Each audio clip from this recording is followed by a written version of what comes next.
원합니다. 베드로 후서 1장입니다. 1절부터 11절까지의 말씀, 한 목소리로 함께 하나님 말씀 같이 받으십니다. 예수 그리스도의 시작.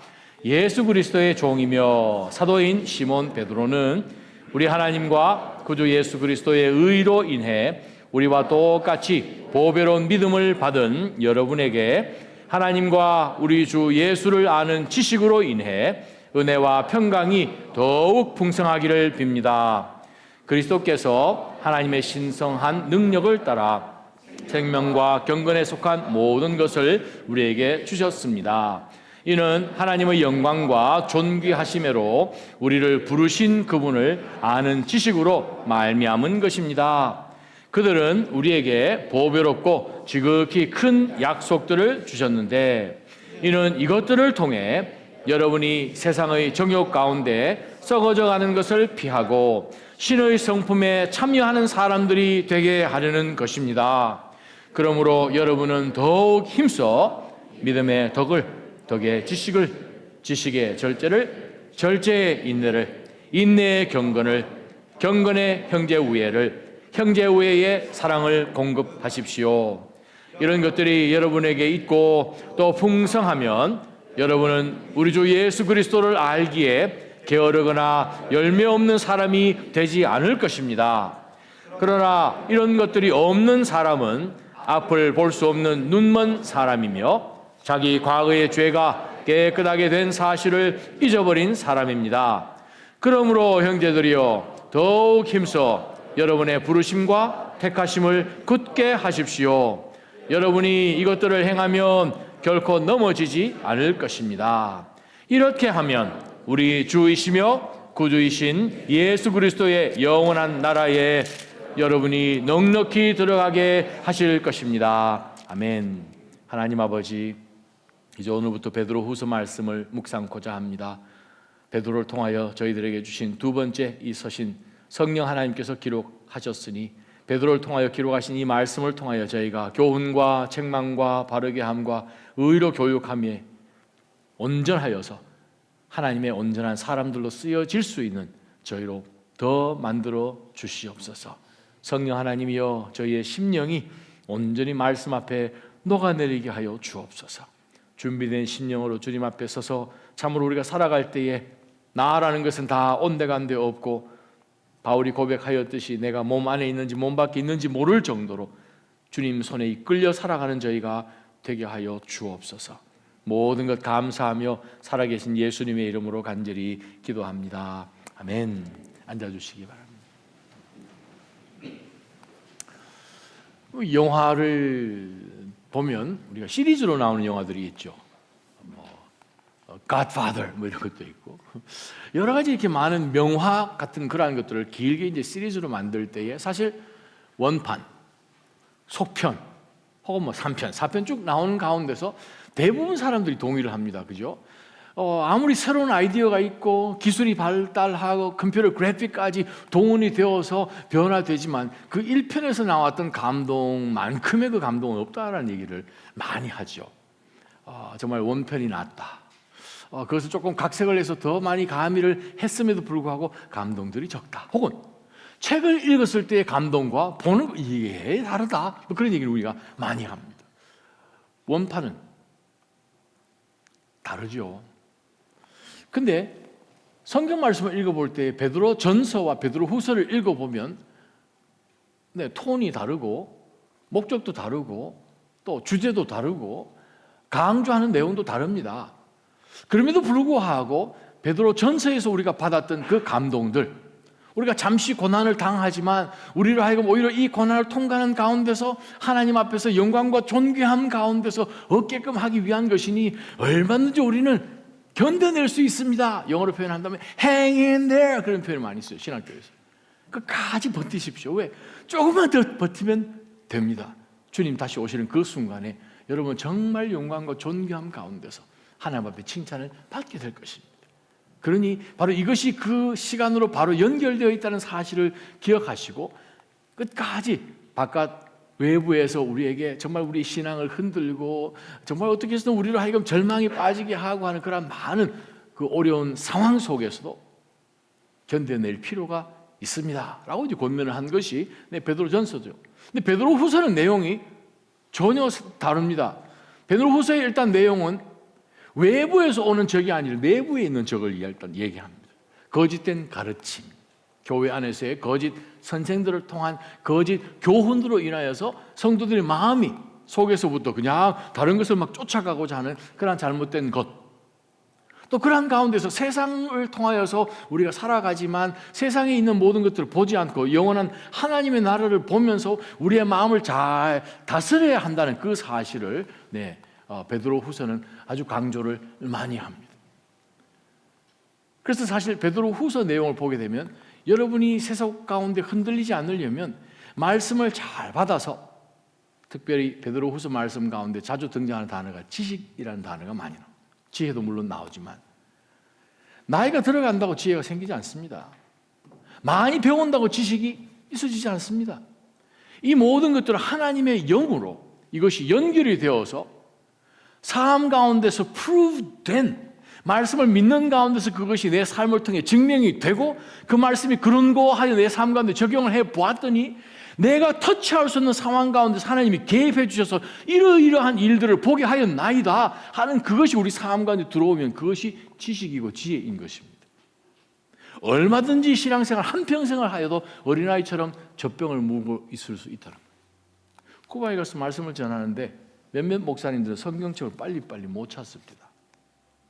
놀랐어요.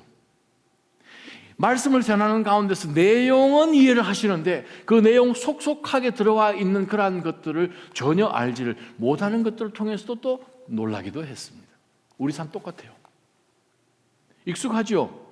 찬양하는 것이며 언제쯤 돼서 고개 숙여야 되는 것이고 그것은 다 익숙한데 그 넘어 더 믿음 가운데서 얼마든지 단단한 음식을 먹을 수 있을 정도의 믿음의 성장이 얼마든지 없이 그냥 우리가 살아갈 수 있다는 거예요. 그래서 베드로후서를 신약교에서 뭐라고 이야기하는가 하면은 grow and be on guard 그렇게 표현합니다. 성장해야 돼요, 영적으로. 그래서 지금 베드로후서를 우리가 마지막까지 볼 때는 이 마지막 때 우리가 성장하지 않으면 믿음으로 성숙되어 점점점 그리스도의 이 삶이 우리 삶에 맞닿아져서 경험으로 통하여서 우리가 얻게 되는 그 지식이란 말 굉장히 많이 씁니다. 베드로는 사실은 지식 많은 사람이 아니잖아요. 평생을 어부였는데 학교를 다닌 적이 있겠습니까? 바울처럼? 그럼에도 불구하고 하나님과의 만나게 되는 실천적인 이 지식이란 그 단어를 일부러 쓰면서 굉장히 강조를 많이 하기 때문에 몇몇 자유신학자들은 베드로후서 베드로가 쓴 거 아니다 라고 하는 사람들 거의 대부분입니다. 베드로후서는 베드로가 하나님의 성령의 감동으로 기록한 하나님의 말씀입니다. 그래서 오늘 이 베드로 말씀을 통해서 이 마지막 때에 정말 우리가 그리스도 안에서 우리가 믿음으로 계속 성장해 나아가야 한다라는 사실을 우리가 오늘 말씀을 통해서 보아야 하는데, 바로 오늘 우리가 본문도 조금 더 잘랐으면 좋겠지만 저한테 주어질 시간이 또 많이 있는 것 같지도 않고 해서 그냥 욕심 조금 내어서 11절까지 그냥 하게 했습니다. 자, 우리가 먼저 말씀을 보게 되면 1절부터 우리가 4절까지, 그 다음에 5절부터 7절까지 내용과 또 8절부터 11절까지 내용을 볼 텐데, 바로 그것이 크게 볼 때 성도의 여정인 거예요. 그리스도의 빛이 우리 가운데 비춰져서 우리가 그 빛 가운데서 우리가 어떤 모습인지를 발견하게 되고 우리의 삶의 모습이 그 빛에 비추어지기 때문에 우리가 변화가 되어 나가고, 변화되어 나가는 가운데서 큰 빛 앞에서 우리가 어떻게 다른 사람들에게 영향을 미치며 사는 사람이 되어야 되는지를 제가 쿠바에 가서 블랙아웃 하면서 제가 알았습니다. 깜깜하니까 내가 자고 일어났는데 이게 뭔지, 머리가 뭔지 뭐 전혀 모르잖아요. 플래시라이트를 탁 켜니까 나의 본 얼굴의 모습이 탁 나오죠. 근데 그 빛이 다는 아니잖아요. 리밋된 빛이라는 거죠. 그 빛을 통해서 옷을 입고 양치질을 하고 수염을 깎고 준비를 하고 해나가는 가운데서 집 안에서 준비해야 될 것은 다 최선을 다해 하고 문을 착 여는 가운데서 이미 하나님께서 아침 일찍 하늘 위에 올려놓으신 그 큰 햇빛 앞에 비춰 나갔을 때에 다시 한번 또 돌아보죠. 왜? 다른 사람들과의 또 상황 가운데 인게이지가 돼야 되잖아요. 마치 그것처럼 오늘 본문 가운데서 베드로 사도가 우리에게 성도의 여정 가운데서 성도의 여정을 어디서 시작을 하고 어디를 지나고 어디까지 나와서 어떠한 결과물이 있어야 되는지를 이 짧은 본문 가운데서 11절까지 완벽하게 우리에게 보여주고 있습니다. 그래서 우리가 1절부터 보게 되면 바로 이 그리스도인의 삶의 모습이라는 것은 무엇인가 하면 믿음입니다. 믿음이라는 것은 내가 그것을 믿기 때문에 어떤 일을 행할 수 있는 것이 믿음입니다. 우리가 여러분 오늘 아침에 교회에 오실 때 여러분 믿음 굉장히 많은 믿음 갖고 오셨습니다. 밤새 무슨 일이 일어난지 모르지만 자동차에 들어가서 아무 생각 없이 시동 켜고 오셨잖아요. 이 차는 내가 앉아서 시동을 켜면 몇 분 내로 교회에 도착하게 해줄 것이다 라고 생각을 하고 절대 의심을 하지 아니하고 그냥 그 차를 우리가 탑니다. 믿기 때문에. 우리가 믿음이라고 생각하는 그 모든 것, 정말 우리가 고백은 하지 않지만 삶의 모든 영역 가운데서 우리는 믿음이라는 그것을 사실 엑서사이즈하고 살거든요. 바로 그 믿음이라는 것이 무엇인가를 영적인 부분에 있어서는 베드로가 이렇게 이야기합니다. 예수 그리스도의 종이며 예수 그리스도의 사도인 시몬 베드로는 우리 하나님과 우리 구원케 하시는 원동력이신 성부 하나님과 또 구주 예수 그리스도의 의로 인하여서 우리와 똑같이 보배로운 믿음을 받은 여러분에게 이러이러한 것이 풍성하기를 기도합니다 라고 지금 시작을 했어요. 그리스도의 삶은 믿음으로부터 시작합니다. 교회 다니는 것부터 시작한 것도 아니고 성경을 어떤 알아서가 아니고 예수 그리스도께서 나를 대신하여 십자가에 죽으셨다라는 그 사실, 말도 안 되는 소리. 2000년 전에 내가 어떻게 생긴지도 모르는 그분께서 나를 어떻게 오실 줄 하나님이니까 아시죠. 하나님 왜 아십니까? 하나님은 전지하신 분이에요. omniscient 하나님이시죠. 모든 걸 다 아시는 하나님께서 후대에 내가 올 것까지도 아시고 하나님께서는 이미 창세 전에 우리를 보시고 선택하시고 부르신 하나님이시잖아요. 바로 그 놀라운 말도 안 되는 그 참 믿기 어려운 그 구원을 우리 가운데 주셨다는 사실부터 우리 그리스도인들이 시작합니다. 그래서 그 베드로 스스로가 고백합니다. 나는 예수 그리스도의 노예다.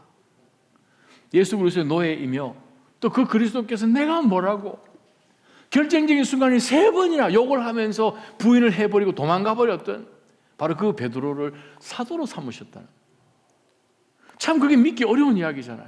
자기가 말을 하지만 주는 그리스도시요 살아계신 하나님의 아들이십니다라고 고백을 하지만 바로 그 다음 순간에 이놈은 사탄아라고 예수님에게 꾸지람 들을 정도의 지식이라고 할까요? 영적인 지혜라고 할까요? 그밖에 갖지 못했던 그 베드로에게 예수님이 아버지께서 주실 그 선물 성령 하나님, 그리스도의 영이신, 진리의 영이신, 지혜의 영이 그에게 임했을 때에 그는 완전히 변화된 삶을 살게 되었지 않습니까? 그가 사도가 되었더라. 하나님 세우셨으니.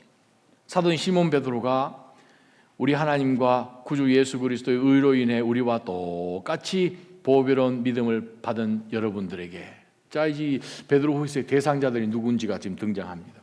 우리와 똑같이, 우리가 누굽니까? 베드로가 지금 이 편지를 쓰고 있는데 우리와 같이 표현했잖아요. 우리가 누군가 질문을 해야 됩니다. 우리는 유대인이요. 우리와 같이라는 우리와 같이라는 그 equal이라고 우리 영어 성경에 번역되어 있는데 이 소티모스라는 단어가 썼습니다. 이 단어를 이제 문제는 2000년 전에 그리스 시대 때, 로마 시대 때 이 소스모스라는 단어를 어디서 썼는가, 그게 좀 중요하죠. 이 소티모스라는 단어는 로마인이 아닌데 로마 시민에게 혹은 그 동네에 살고 있는 로마 사람들처럼 이 동네에 지나가는 사람, 살게 된 사람, strangers, 이방인들에게 로마 시민권을 똑같이 갖게 해주다라는 단어입니다. 이게. 그러면 우리 유대인이야 로마서에 나온 것처럼 지금부터 예전까지 하나님이 우리에게 언약도 주시고 성경 말씀도 주시고 메시아도 주시고 뭐 이 믿는 사람 관계될 때에 그러한 놀라운 하나님과 있고 과거에 놀라운 그러한 이 유대인으로서의 굉장한 프리빌리지라고 그럴까, 특권, 그러한 것을 똑같이 여러분들에게도 주셨다는 거예요. 뭐 때문에? 믿음 때문에요. 저와 여러분은 한국 사람이에요. 정말 놀라운 선교사님들의 복음 전도를 통하여서 어떤 분은 대동강 내려서 땅에 발도 한번 디뎌보지도 못하고 배 위에서 성경책, 중국에서 한국말로 번역된 성경책 내주고 그냥 참수를 당하는 저기 스코틀랜드 웨일즈에서 오신 토마스 목사님처럼 그러한 말씀을 받아서 말도 안 되는 하나님의 놀라운 개입 가운데서 한 사람, 두 사람 해서 하나님의 교회들이 이 땅 가운데 100여 년 전에 세워지기 시작한 거죠. 오늘 이 말씀을 보게 되면 우리와 똑같이 무엇을 주셨습니까? 보배로운 믿음을 주셨어요. 하나님께서 우리 가운데 주신 이 믿음은 이거 보통 믿음이 아닙니다. 할렐루야. 보배로운 믿음이에요. 보배로운 믿음이요. 여러분 이게 믿어지십니까? 우리가 유대인은 아닌데 태생상 에베소서 2장 말씀이죠. 그런데 우리가 예수 그리스도 믿는 그 믿음 그 하나 가지고 하나님 정말 그 조상 대대로 이상한 모양으로 모습으로 말씀해 주셨던 그 하나님의 믿는 믿음 하나 때문에 구약 성경과 신약 성경과 요한계시록까지 이 모든 것과 나랑 연결이 되어 있는 역사책으로 바뀌어버렸잖아요. 이것이 바로 보배로운 믿음이라는 거예요. 여러분 그 믿음이라는 것은 내가 믿습니다 반하 이런 정도가 아니라 내가 하기도 전에 내가 어떤 사람으로 하나님의 사람이 될 것이고 하나님이 우리 속에 들어오셔서 어떤 역사를 이루셔서 하나님의 놀라운 그 경륜 가운데 dispensation 경륜 가운데서 하나님이 어떻게 우리의 삶을 역사하셔서 우리로 통하여 어떤 많은 사람들 영향력을 미치게끔 할 것까지도 하나님은 아시고 우리를 부르시는 하나님 계획 속에 우리가 들어갔다는 거예요. 이건 믿음 내가 한번 교회 한번 다녀보지 이런 정도의 믿음이 아니라는 거예요. 기독교의 신앙은 다른 종교에서 볼 수 없는 전혀 볼 수 없는 흉내낼 수도 없는 믿음이라고 제가 여러분에게 누차 말씀드렸어요. 신앙이라는 것은 신앙 정도라는 것은 역사성이 있어야죠. 우리 남은 삶이 얼마나 될지 그것도 일단 걸어야 되는 거고 성경에서 말씀하는 것은 영혼을 걸어야 되는 정도의 굉장히 중요한 것이 믿음이거든요. 신앙이거든요. 어떤 한 사람이 이렇게 한번 해보면 괜찮겠네 해가지고 만들어진 전 세계 지금도 있는 한 4,800여 개 정도 되는 그러한 종교에서 이야기하는 믿음 정도가 아니라 이 믿음은요 하나님이 주시는 보배로운 믿음이에요. 이걸 누가 억압을 한다고 해서 없어질 수 없는 믿음이요. 자기들 잘못해가지고 나라가 날아갔잖아요.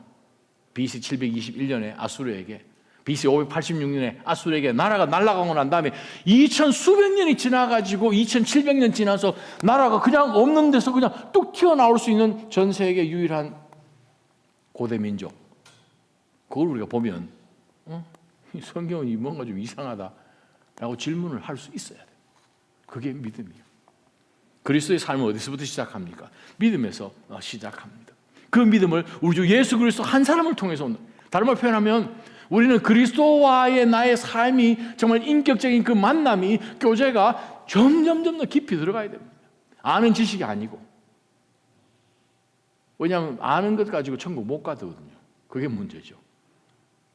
그분을 진짜 만나는 것이고 그분이 나를 위해서 십자가 지신 그러나 그분이 사흘째 되는 날 부활하신 것은 그분이 이 땅에 오시기도 전에 구약 성경에 많이 나와 있는 예언 말씀의 성취로 그분이 3일째 되는 날 부활하신 그래 그분이 우리 삶의 정말 부활의 첫 열매가 되실 수밖에 없는 하나님이 가르치신 모든 말씀들이 참인 것을 증명해 주신 그 믿음에서부터 시작을 한다는 거예요. 그것이 성도입니다.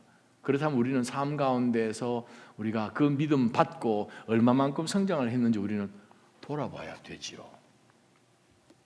그래서 베드로 사도는 보배로운 이 믿음을 받은 여러분에게 하나님과 우리 주 예수를 아는 지식으로 인해 은혜와 평강이 더욱 풍성해지기를 기도합니다.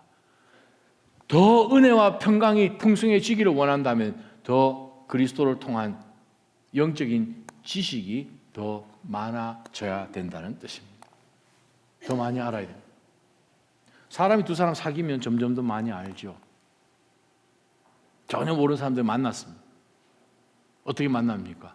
어떤 지적인 intellectual understanding 이런 것으로 만나게 되잖아요. 우리 1대1 해보면 1대1 제자 양육이 잘 설명되어 있잖아요. 두 사람의 만남 가운데서 어떤 지적인 이해가 되고 지적인 이해를 지나서는 감정적인 experience가 시작되잖아요. 그죠? 그 사람에 대해서 이 사람이 어떤 음식을 좋아하고 뭘 좋아하고 이런 이 마음이 고감되고 서로 연결되어 있는 그런 감정적인 그런 것까지 터치가 되고 난 다음에 그 다음에 또 어떤 모양으로 나갑니까? 마치 이 베드로후서 서신을 받아야 되는 성도들처럼 고난 가운데 있어도 커미트먼트 하는 거죠. 의지적인 결단으로 volitional determination이라고 번역되어 있잖아요. 우리가 의지적으로 내가 이름에도 불구하고 상황이 그렇지 않지만 나는 그분을 이미 만났어. 나는 그분을 삶을 통하여 경험했어. 눈에 보이지는 않지만. 요한의 제자였던 폴리갑 그 감독에게 로마 군인들이 당신의 덕망은 이 주변에 있는 모든 사람들이, 이 주에 있는 모든 사람들이 다 알고 있는데 정말 우리는 당신을 존경합니다. 죽이고 싶지 않습니다. 근데 지금 당신이 지금 순교하러 끌려가는데 나 예수 별로 그렇게 중요한 사람을 생각하지 않습니다. 그 말만 한번 하면 당신의 신앙, 당신의 믿음을 요 한 5번만 그냥 아니 나 아니면 안 뵙겠습니다 말만 하면 지금 이 마차를 돌리겠습니다 한다 그러잖아요. 근데 그 마차에 끌려가고 있는 폴리갑이 뭐라고 이야기해요? 내가 그분을 80여 년 동안 알아왔습니다. 그분이 내 삶 가운데 하신 놀라운 일들이 있는데 어떻게 내가 그게 거짓이라고 얘기할 수 있냐고. 우리의 신앙이, 우리의 믿음이 예수 그리스도 만난 그 시점부터 지금까지 해 나오는 가운데서 점점 더 지식으로 인해 은혜와 평강이 풍성해지기를 주님의 이름으로 축원합니다. 우리가 두 번째 이 말씀을 3절부터 보게 되면 우리말 성경에는 그리스도께서라고 번역이 되어 있는데 이제 번역하기가 좀 어렵죠. 왜냐하면 그 그리스도께서라는 말은 헬라 원어에는 없습니다. 그렇지만 이걸 해석을 해야 됩니다. 왜냐하면 이 문장이 수동태로 되어 있거든요. 그러니까 하나님의 신성하신 능력을 따라 생명과 경건에 속한 모든 것이 우리에게 주어졌습니다. 주어가 이제 있어야 되잖아요. 이제 말로 이제 번역을 하다 보니까 하나님으로 해석을 해야 될지 그리스도께서라고 해석을 해야 될지 그건 이제 신학자들에게 맡겨진 일인데 하나님의 그 신령한 능력을 따라 생명과 경건에 속한 모든 것을 여러분 보세요. 우리가 살아가고 있습니다. 살아있으니 생명이 관계되는 거죠. 근데 사는 게 그냥 보통 살아가는 것입니까? 아니요. 하나님의 사람들로 살아가는 것입니다. 경건한 사람, 가들레네스. 그러면 경건에 속한 모든 것을 하나님께서 하나님의 능력으로 우리에게 주셨다라는 이 말씀을 우리가 보면서 깨달아야 될 것이 하나 있습니다. 그게 뭔가? 내 믿음이라는 것은 하나님의 능력과 연관이 되어 있는 거예요. 내 믿음이 내가 열심히 이게 아니라 하나님의 능력이 관여하셔서 우리 안에 하나님이 도우시는 거예요. 다른 말 표현하면 때로는 우리가 신앙생활 하는 가운데서 기도할 때에 어떻게 기도해야 될지도 잘 모르잖아요. 내가 상황을 다 알면 또 뭐 요리 조리 있게 기도를 하겠지만 얼마나 감사합니까? 로마서 8장 말씀 보게 되면 예수 그리스도께서 하나님의 우편에 앉아 계셔서 우리를 위하여 간구하시고 할렐루야. 하나님의 그 기쁘신 것을 다 이해하고 계시는 성령 하나님이 우리를 위하여서 말로 할 수 없는 그 기도 제목들을 놓고 우리를 위해서 간구하고 계신다는 거예요. 하나님의 능력으로 개입하시는 거예요. 우리의 믿음은 그리스도의 믿음은 그리스도인들의 믿음은 믿음에서부터 시작을 하고 주님이 주신 것이죠. 또 하나님께서 능력으로 간섭하시는 것이 우리가 가지고 있는 믿음이라는 것입니다. 그러면 이는 하나님의 영광과 존귀하심에로 우리를 부르신 그분을 아는 지식으로 말미암은 것입니다. 참 이게 좀 문장을 좀 이렇게 좀 스크린에 좀 올렸으면 참 좋긴 하겠는데 참 이 말이 이렇게 한국말로 막 바뀌다 보니까 특히 베드로후서는 좀 더 그것이 심하긴 한데 영광과 존귀하심을 통하여서 뭐 이렇게 이제 번역을 이제 하는 게 맞죠. 하나님께서 능력을 역사하셨는데 영광과 존귀하심을 통하여서 우리 삶 가운데 드러나 보여지게 하셨다는 그러한 의미입니다. 자, 우리가 3절에서 우리가 깨달아야 될 것은 우리 믿음이라는 것은 하나님이 능력으로 개입하셔서 주님께서 우리로 하여금 이 믿음 가운데 하나님의 놀라운 신령한 것들을 영광과 존귀하심, 우리 삶 가운데서 하나님의 영광 받으심과 모든 삶 가운데 하나님이 주인 되신 바로 그것을 우리가 경험해 보게끔 하시는 바로 그 하나님의 능력이 이 믿음 가운데 연결되어 있다라는 뜻이고요. 마지막 세 번째 우리가 보게 되면 4절에 보게 되면 그분은 우리에게 이 놀라운 은혜를 주신 분은 하나님이라고 해석하셔도 좋겠고 또 예수 그리스도라고 해석을 하셔도 뭐 큰 무리는 아닙니다. 자, 그분은 우리에게 하나님의 신령한 능력을 우리에게 주신 그분은 우리에게 또 뭘 주셨는가? 하나님의 능력을 통하여서 우리를 하여금 하나님의 놀라운 영광과 존귀를 경험하게 하실 뿐만 아니라 4절에 보게 되면 여러분 우리가 가진 믿음이 이게 보배로운 믿음이 될 수밖에 없는 이유를 우리에게 주시죠. 보배로운 이유 될 수밖에 없는 이유는 그리스도께서 시작하신 것이고 우리가 믿는 과정 가운데 하나님이 능력으로 개입하시고 세 번째는 믿는 가운데 그냥 믿습니다 이런 정도가 아니라 뭐가 있는가 하면 다른 종교에 없는 게 있어요. 4절에 있잖아요. 그분은 우리에게 보배롭고 극히 큰 약속들을 주셨다. 할렐루야. 다른 종교는 약속 없습니다. 약속할 수 있는 사람도 없고 그냥 책임 안 지려니까 아무 뭐 이상한 그냥 소리 하다가 그냥 죽은 그런 사람들 많죠. 여러분 오늘 집에 가셔가지고 구글 하셔서 부처님께서 마지막에 제자 중에 한 사람이 산스크리트어로 그에게 무슨 질문을 하고 부처가 마지막 날 마지막 순간에 숨쉬기 바로 직전에 무슨 산스크리트어로 대답을 했는지 보면 여러분 깜짝 놀라요. 그거 정말 사랑하는 최애의 제자가 사부님 지금 죽으실 때가 되셨는데 어디로 가십니까? 저희는 그러면 사부님 가시고 나면 우리는 어떻게 해야 합니까? 하고 질문을 했더니 바로 죽기 직전에 부다가 산스크리트 한 말을 여러분 구글에서 찾아보시면 됩니다. 뭐라고 얘기를 하십니까? 그분을 여러분이 수십 년 따라왔어요. 같이 보리수 밑에 있기도 하고 여러분 따라했겠죠. 부다가 뭐라는 얘기 하는가 하면 이런 얘기 하죠. 나도 내가 어디로 가는지 모른다. 너네들 하고 싶은 대로 해라. 그게 두 마디입니다. 찾아보세요. 거짓말인가. 와, 이건 아니죠. 아니 그렇게 무책임한 얘기거든요. 예수님의 제자들이 예수님과 저녁 만찬을 합니다. 6월절 만찬하는 가운데서 자꾸 예수님이 떠나는 얘기만 계속 하시잖아요. 요한복음 13장에. 그랬더니 제자들 얼굴이 막 수심이 가득했잖아요. 예수님 보니까 미안하잖아요. 요한복음 14장 1절에 눈치를 채시고 너희는 마음에 근심하지 말라. 하나님을 믿으니 또 나를 믿으라. 그러면서 예수님 하신 말씀이 내가 가야 너희들에게 더 좋다. 내가 가서 너희들을 위하여 너희가 거할 뭐를 만드신다? 처소를 예배. Your mansion. 그죠? 아주 그냥 굉장한 그냥 놀라운 여러분이 구할 그 처소를 준비할 것이다. 그러고 난 다음에 내가 다시 온다. 다시 와서 너희들 데리고 간다. 그 말을 어떻게 믿습니까? 예수님 뭐라고 말씀하십니까? 요한복음 14장에 집중적으로 내가 가면 아버지께 부탁해서 아버지가 너희들에게 뭘 보낸다고? 뭐요? 성령 하나님을 보내주신다. 파라칼레토스. 또 다른 성령 하나님. 똑같은 종류인데 다른 성령 하나님. 전혀 다른 헤테로가 아니고 똑같은데 또 다른 거. 알로스.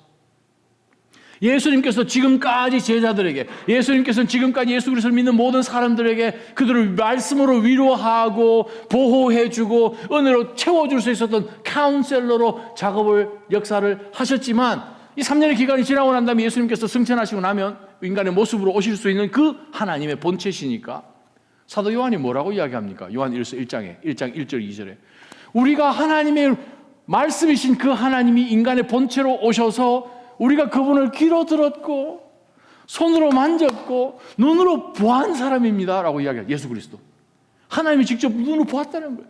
바로 옆에서 귀로 듣고 성만찬할 때 예수님 바로 품 앞에서 떡하고 잠 받은 사람이 사도 요한이잖아요. 바로 그 놀라운 실체, 바로 그것을 경험하고 그분이 우리를 위해서 예를 준비하실 뿐만 아니라 그 성령 하나님이 우리 가운데 오셨다는 사실은 우리가 성경에 곳곳에 나오죠. 디파짓이라는 표현을 쓰잖아요. 성령 하나님이 디파짓이에요. 하나님께서 우리에게 디파짓을 주셨어요. 무슨 디파짓? 하나님 나라 가게 되면 여러분들을 위한 처소가 마련되어 있고 하나님의 나라를 우리에게 유업, inheritance, 우리가 받을 상속할 땅으로 하나님께서 마련해 두셨다는 그 사실을 성령 하나님이 우리 가운데 보내주심으로 증명해 주신 거예요. 할렐루야.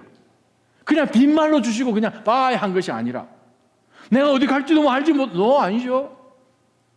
요한복음 13장 4절에 보게 되면 예수 그리스도께서는 마지막 때 하나님께서 모든 권세를 당신께 주신 것과 당신이 하나님께로부터 오신 것과 하나님께로 갈 것을 아시고 제자들 앞에서 얼마든지 제자들의 발을 씻길 수 있는 험악한 그러한 일들도 얼마든지 할 수 있으면 든든한 게 있다는 거예요.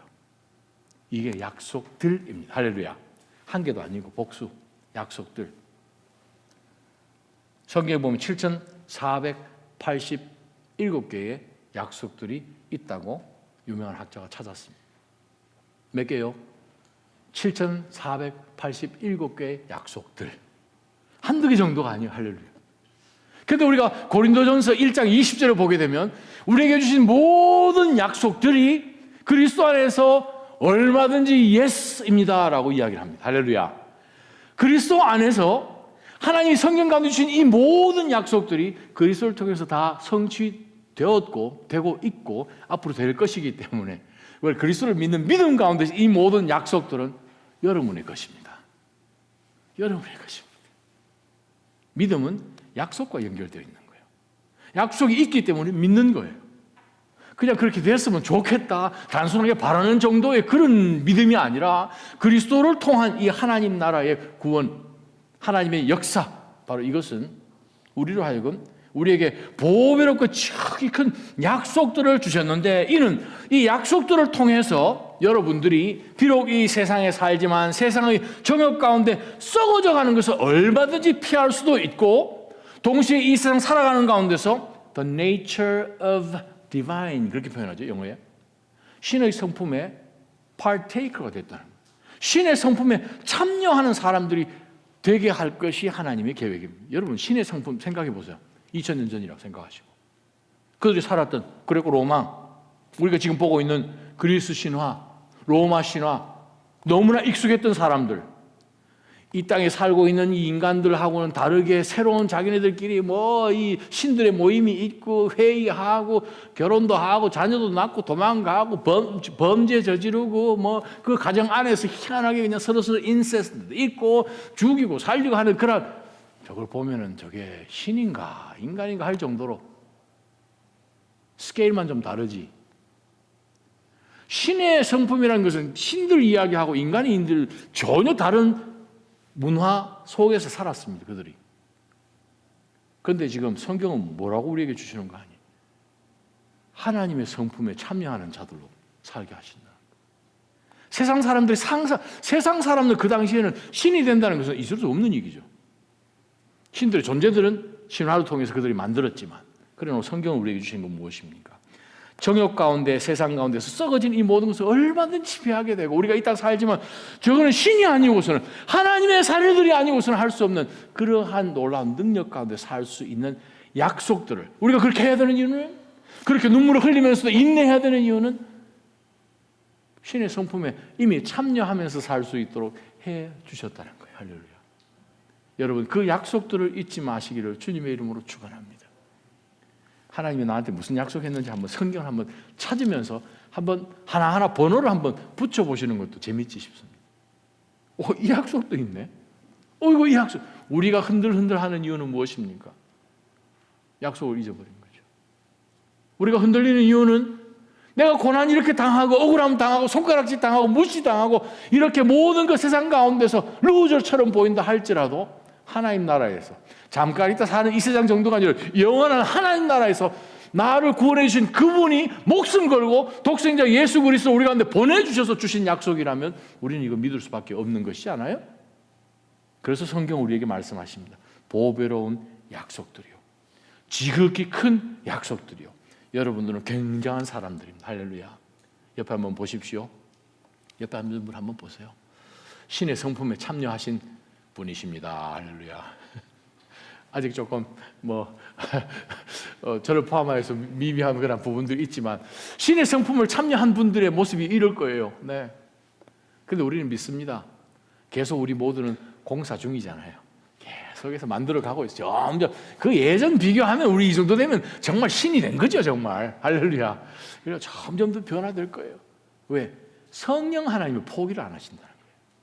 우리는 포기해도 이거 화상화하는 그런 마음이 있어도 성령 하나님 우리를 포기를 안 하죠.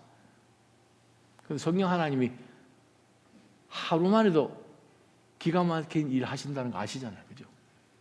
1세기에도 안 되는데 나만 장군이 그 많은 돈을 들이고 그 많은 의사들을 만나고 그 병을 치료하려고 그렇게 모진 예를 그 나라에 있는 모든 의원들 다 찾아다녔지만, 아니 주변에 있는 나라까지 다 찾아다녔지만 없었는데, 엘리야를 딱 만나는 가운데서 요단강에 들어가서 7번 이원하고 나 이거 몇 번 걸렸겠습니까? 바로 그러한 역사는 지금도 하나님이 하고 계십니다. 저는 여러분께서 기도를 절대 늦추지 마시기를 주님의 이름으로 축원합니다. 우리가 믿는 믿음 가운데서 하나님 우리에게 이 엄청난 말도 안 되는 이 무기라고 할까요? 기도할 수 있는 것. 기도하는 것은 하나님의 능력과 바로 연결될 수 있는 것. 우리가 기도하면서 예수 그리스도의 이름으로 선포해버리는 그 정도 굉장한 우리의 능력을 하나님 우리 가운데 주셨습니다. 믿음은 그리스도로부터 시작하였습니다. 그리스도 한 분과의 관계가 얼마나 중요한지 모릅니다. 그 관계 가운데서 하나님의 능력으로, 우리 믿음이 아니라, 우리 능력이 아니라 하나님의 능력으로 계속해서 간섭하여 주시고, 바로 그 한 분 예수 그리스도 때문에 우리에게 하나님께서 놀라운 약속들을 많이 주셨다는 그 사실이 우리의 믿음 패키지입니다. 두 번째는, 그럼 우리는 어떻게 살아야 되는가? 현재 과정을 통과하는 것이 5절, 6절, 7절입니다. 두 번째는 우리가 영적 성장이 있어야 됩니다. 그리스도를 만나서 믿음이 시작되었으면 그 다음에 이제 성장을 해야 되는 시기가 바로 5절, 6절, 7절입니다. 자, 여러분이 이러이러한 것들을 여러분이 가져서 이 마지막 때에 신의 성품에 참여하며 세상과 전혀 다른 썩지 아니하는 그런 놀라운 하나님의 사람들로 살게 되기 때문에 5절, 그러므로 여러분은 더욱 힘써 믿음에 1절부터 4절까지 나온 거잖아요. 믿음 위에 뭘 더 하면 됩니까? 이러이러한 것이 이제 믿음인데 이 믿음을 가지고 그런데 어떻게 하면 되는가? 덕을 보태십시오. 덕이라는 것은 moral excellence라고 번역할 수 있어요. 세상에 보는 그러한 이 어떤 가치 정도, 그런 도덕적인 그러한 정도, 그 이상이죠. moral excellence를. 또 덕에 무엇을? 지식을요. 지식은 하나님의 말씀을 통한 지식입니다. 박사학위 수십 개 딴다는 그거 아니고, 자, 지식을. 지식이 있으면 내가 하나님 앞에서 어떻게 살아야 된다는 거 할 때에 우리는 삶 가운데 self control이 있을 수 있죠. 내가 원하는 대로 다 살 수는 없으니까. 절제요. 절제는 인내하라는 거죠. 절제하고 인내하는 이유는 이것을 통해서 하나님이 그 다음에 무엇을 만들어 가시는지를 우리가 말씀을 통해 지식을 갖고 있기 때문에 우리는 얼마든지 인내할 수 있죠. 인내는 경건을요. 경건이 무엇입니까? 인내하면서 그냥 시간만 가기를, 국방부 시기가 그냥 계속 흘러가기를 기다리는 것입니까? 아니에요. 인내의 퀄리티가 있습니다. 경건이요. godliness. 말하는 것이나 행동하는 것이나 선택하는 것이나 이 모든 것 경건이요. 결국에다 경건을 더하라는 거예요. 경건 다음에는요. 필라델피아, 형제의 우애를, 자매의 우애를, 공동체 안에서 서로 특별히 갈라디아서 6장 말씀에 보게 되면 서로 짐을 서로 지고 내 짐도 지고 자기가 져야 되는 짐도 지고 하는 가운데서 정말 그리스도 공동체 안에서 서로에게 교회 안에서만 볼 수 있는 그 관계는 그리스도의 십자가의 피를 통하지 않고서 일어날 수 없습니다. 우리가 모든 역사가들이며 사회학자들이며 정치학들이 다 알듯이 공산주의가 사도행전 2장에서 나왔잖아요. 사도행전 2장을 공부를 하면서 이야, 이 기가 막히다. 니꺼 내꺼 없고 서로 나누고 부족한 것이 있는 거 다 채워지고 이것만큼 기가 막힌 공동체가 어딨냐 해가지고 만든 게 공산주의잖아요. 이번에 가서 보니까 우리가 알지 못하는 데모들을 많이 하고 있습니다. 하고 있대요. 쿠바에서. 그러면서 정말 커럽션이 이런 커럽션이 없다. 정호 선교사님도 이번 1월에 말씀하셨는데 지금 한국과 쿠바가 정부가 서로 이제 교류가 되고 또 수교를 맺고 하는 가운데 그 중간에서 이제 양 나라를 오가면서 지금 작업하고 있는 이 닥터 정이라는 그 분이 현대에서 한 20년 전에 쿠바 전역에다가 12개의 아주 어마어마한 사이즈의 발전소를 12개를 세워줬는데 돌아다 보니까 4개만 발전하고 나머지는 메인테넌스가 안 돼가지고 그냥 서 있다는 거죠. 그것부터 시작해서 지금 엄청난 일들을 해야 되는데 거기에 있는 엄청난 물량들을 다 자기들이 그냥 정말 그 극소수에 있는 사람들이 그걸 안 주려고 하죠. 이번에 법이 몇 개월 전에 새로 통과가 됐는데 블랙아웃은 정부가 원하면 언제든지 할 수 있다. 그게 법으로 통과됐어요. 3개월 정도 됐답니다. 그 법이. 왜 그걸 했냐 그랬더니 블랙아웃 하니까 뭐 물자가 없어서 못하고 뭐 여러 가지로 못해서 지금 못하는데 백성들이 자꾸 데모를 하니까 싫은 거죠. 그래서 정부가 원하면 언제든지 블랙아웃 할 수 있다. 스위치 오프 할 수도 있다. 그까지 포함하니까 이제 블랙아웃 해가지고 이제 데모를 하면 법에 걸리니까 감옥 속에 가게 만들려고 그 법을 만들었다는 거예요. 그 얘기를 하는데요. 정말 눈물이 글썽글썽해서 얘기하십니다. 바로 그게 인간의 본성이잖아요. 우리에게 권력을 주면 이게 안 나눠주죠. 북한도 마찬가지지만 형제 우애예요. 세상은 자기 속에 나 중심으로 살아가는 가치관이 박혀있기 때문에 그렇게 살아갈 수밖에 없는데, 우리 그리스도인들은 이제는 내가 사는 것이 아니고 내 안에 그리스도께서 사시는 거예요. 그리스도께서 사신다면 그리스도는 어떻게 사셨는가? 그리스도께서는 있는 것 다 내어주시고 사셨잖아요. 왜 그렇게 하실 수 있는가? 히브리서 12장에 그리스도는 우리 앞에 그 고난 너머에 있는 그 기쁨을 보셨기 때문에 그걸 하셨다고 성경은 분명히 우리에게 기록하고 있습니다. 우리가 그렇게 할 수 있는 것은 약속이 있지요.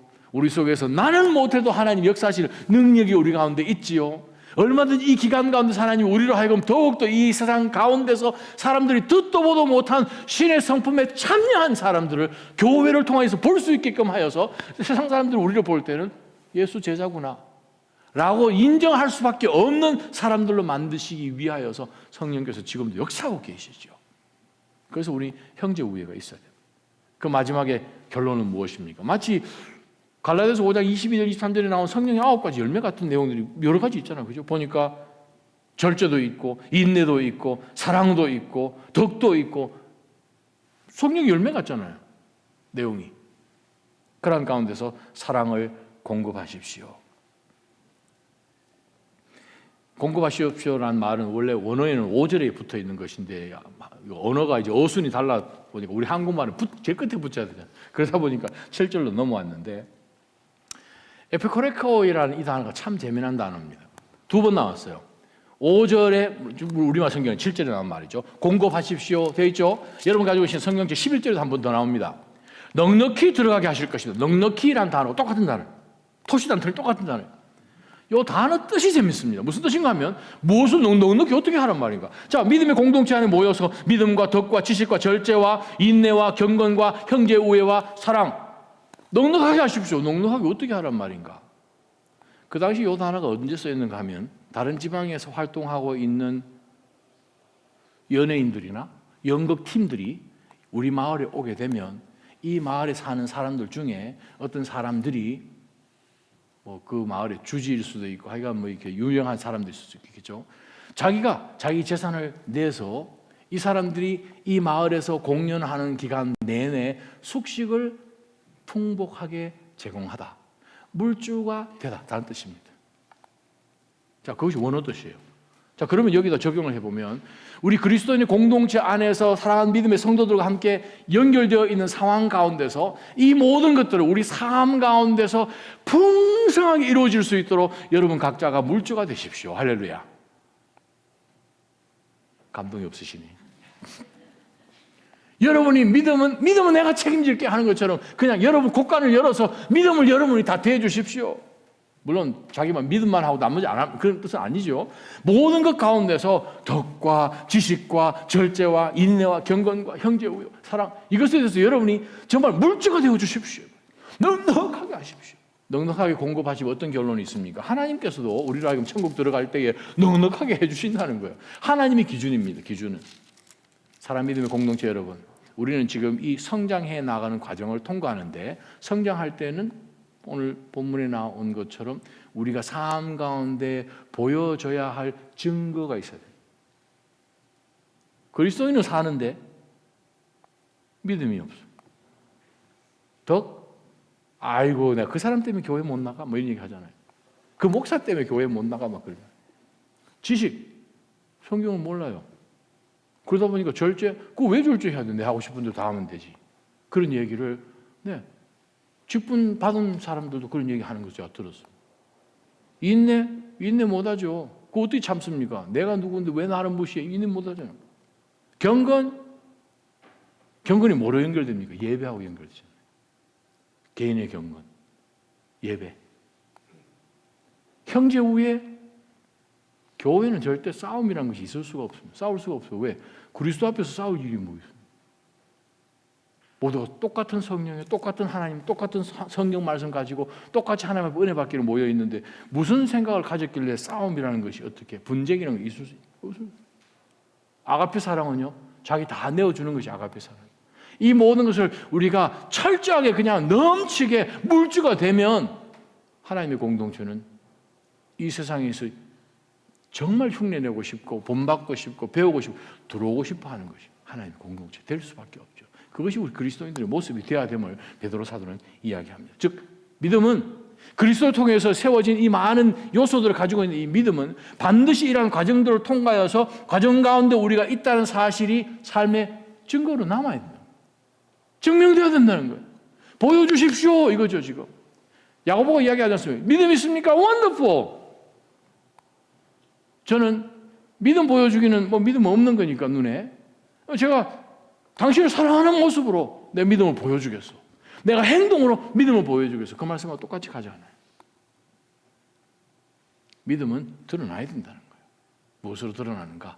8가지 이 아름다운 믿음의 모습으로 드러나야 함을 베드로 사도는 성령 하나님을 통하여서 우리에게 말씀하십니다. 마지막 세 번째요.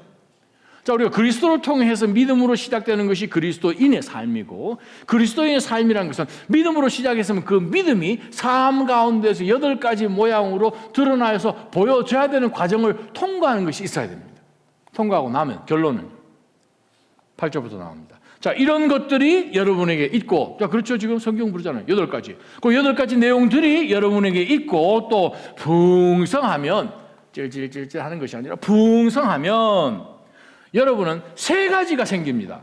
야고보 사도 이야기. 뭘 3가지가 생기는가? 첫 번째 봅시다. 8절에 보게 되면, 풍성하면 여러분은 우리 주 예수 그리스도를 알기에 게으르거나 열매 없는 사람이 되지 않는, 열매 있게 됩니다. 이 뜻입니다.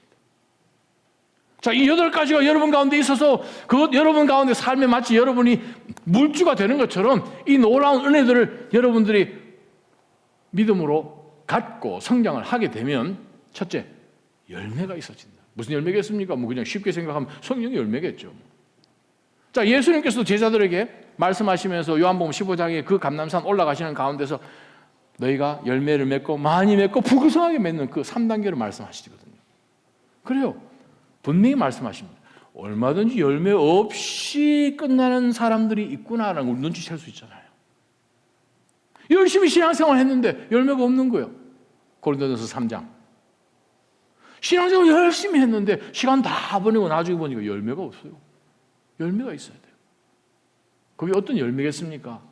나를 통해서 내 신앙을 본받고 제자가 세워지고 주변에 은혜 받고 도전 받고, 그래서 정말 그때 포기하고 싶었는데 내가 집사님 보고 권사님 보고 장로님 보고 내가 다시 한번 믿음으로 한번 설려고 했더니 진짜 그물을 거기에 던졌더니 진짜 걸리네요.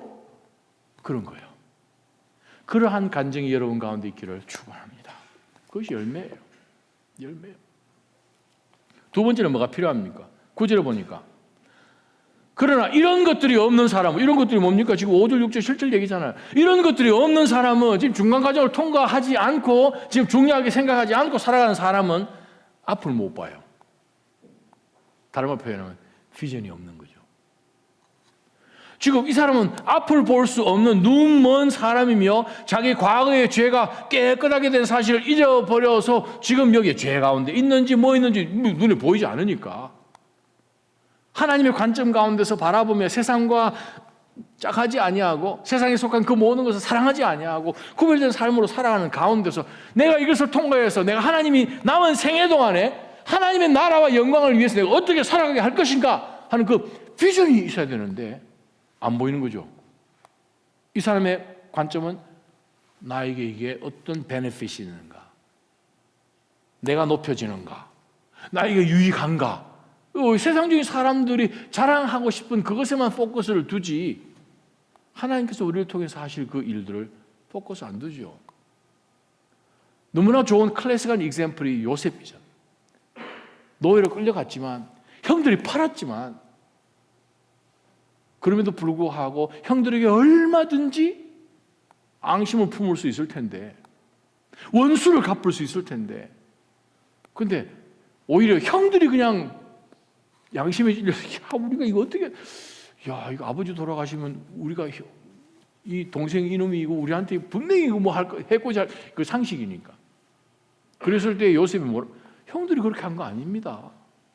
하나님께서 이 고난을 통해서 형들보다 먼저 오게 하신 그 하나님의 계획이 있기 때문에 그 비전을 단 한순간도 요셉이 놓치지 않았다는 거죠. 왜? 비전의 사람이니까요. 동일하게 여러분 비전의 사람들 되시기를 축원합니다. 여러분 앞에 있는 것을 볼 수 있는 영의 눈이 여러분 가운데 띄어져 있기를 주님의 이름으로 축원합니다. 그것이 바로 이 믿음 가운데서 중간 과정을 통과해서 나온 사람들의 특징인 것이고, 세 번째 특징이 뭔가 하면 10절입니다. 그러므로 형제들이여 더욱 힘써서 여러분의 부르심과 택하심을 굳건하게 하십시오. 부르심과 택하심이 있었다는 사실은 뭐로 알 수 있습니까? 그리스도로부터 시작한 것이고, 그 과정을 통과해서 지금 중간 과정 속에서 성장하고 있는 과정을 통과하게 되면, 그러므로 형제들이여 더욱 힘써 이라는 것을 공급하십시오. 더 하십시오. 그렇게 하게 되면 굳건하게 되어서 여러분들이 5절, 6절, 7절 말씀들 이것들을 행하면, You with me? 여러분 나오시면 뭐죠? 바로 그 말씀이죠. 5절, 6절, 7절 말씀 이것들을 행하면 여러분 어떻게 된다고요? 결코 안 넘어집니다. 우리가 왜 넘어진 줄 아십니까? 왜 섭섭병에 걸린 줄 아십니까? 안 넘어지도록 우리를 말씀 가운데 약속 위에 단단히 서 있기 때문에 안 넘어지는 거예요. 그렇지 않으면 우리 어느 순간에 넘어집니다. 목사라고요? 아유, 여러분 목사 밴댕이가 요만합니다. 사람 믿으면 안 돼요. 우리 속에 계신 하나님을 믿어야죠. 하나님의 능력을 믿어야 되고 하나님의 인격을 믿어야 돼요. 우리는 계속 어차피 부족한 사람들이요. 아니 베드로가 그렇게 굉장한 사람이었는데 나중에 갈라디아서 가보게 되면 바울 사도한테 그냥 꾸지람 듣지 않습니까? 어느 순간에 자기가 맞아 나 참 유대인이지, 이 사람들하고는 클래스가 다르지 하는 순간에 바울이 그냥 베드로 앞에 가가지고 그러고 사도냐고 막 꾸지람 드는 것처럼 어느 순간에도 우리 인간의 모습 나올 수 있습니다. 그런데 오늘 말씀 보게 되면 결코 하나님의 말씀이니까 절대 안 넘어진다 그 뜻이잖아요. 절대 안 넘어질 수 있는 이유는 이것들을 행하면 무엇을요? 5절, 6절, 7절이요. 11절 보겠습니다. 이렇게 하면 우리 주이시며 구주이신 예수 그리스도의 영원한 나라에 여러분이 물줄처럼 넉넉하게 들어갈 수 있도록 하실 것입니다. 오늘 이 말씀 우리가 다시 한번 들여다보면서 우리가 성경 한 구절 말씀 우리가 보기를 원합니다. 빌립보서 3장 말씀. 빌립보서 3장 말씀에 놀라운 말씀이 숨겨져 있습니다.